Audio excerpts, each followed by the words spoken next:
Hey, and welcome to today's edition of Fill Me In. We're dealing with a question this week that may come up in your mind or it may not, but that question is this.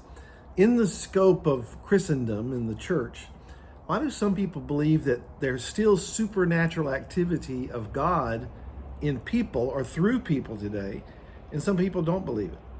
And this is just totally an opinion answer. You can't study this out.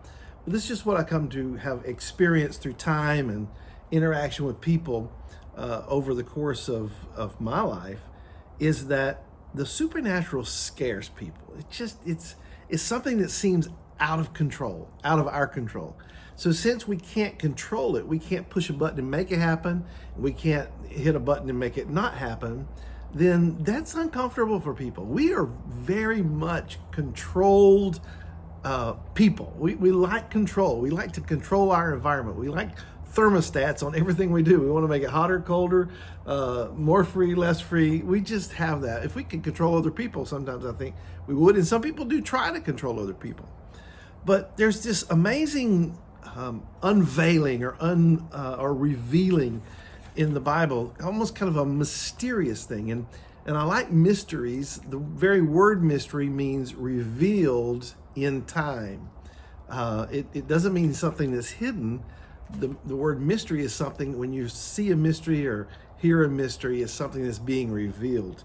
I love, like Dateline, NBC Dateline. You watch these mysterious stories, but you know that at 11 o'clock, when the story's over, you're going to know what happened. And so it's a mystery, but it's a mystery in the sense of it's a story that's going to get you somewhere.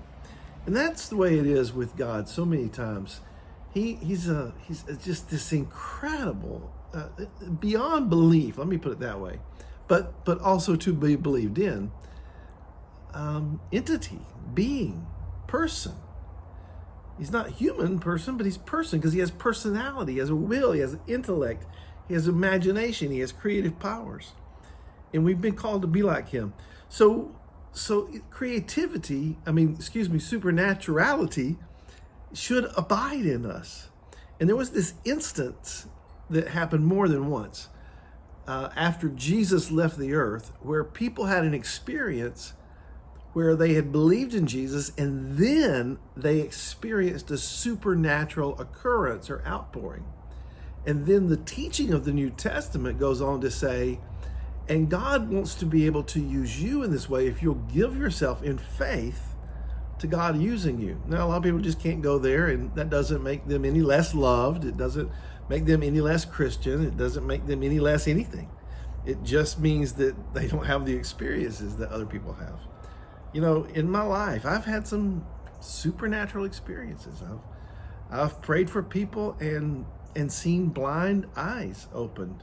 Matter of fact, when I was praying for this one guy one night, and his eye was blind, and all of a sudden, just one eye, and all of a sudden he could see out of it. He went completely ecstatic and began jumping like a jackrabbit. It was like, whoa.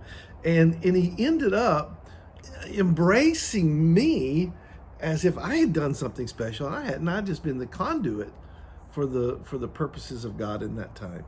And then I've seen my mom just supernaturally healed multiple times, at least 3 times, when she had a fatal diagnosis given to her by doctors.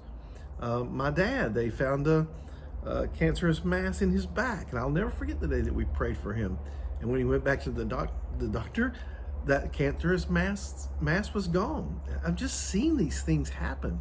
I've been in situations where somebody would come to me and they would say, I believe God wants me to share this with you. And it would be something that I would have been contemplating on, and God would give me an answer. So there's all kind of supernatural things.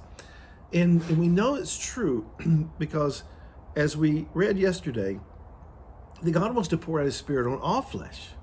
Old men, young men, women, everybody is able to have the Spirit of God not only in them, but on them. And we'll get that to later in the week, the difference between those two things.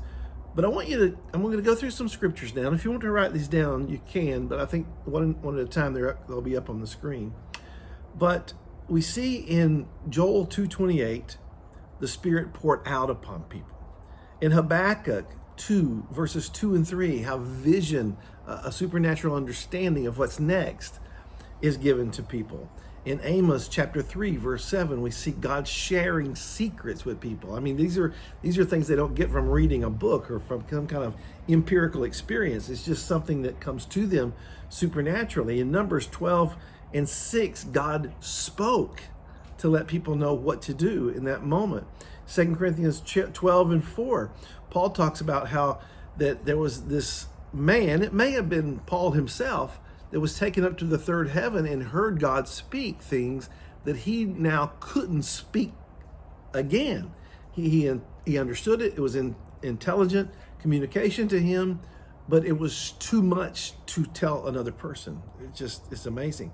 The book of Revelation, John, the closest friend of Jesus, the only disciple that wasn't martyred, received this entire dictation of kind of the unveiling of human history, or the unraveling of human history, if you might want to call it that way, to the ultimate climax from an angelic visitation.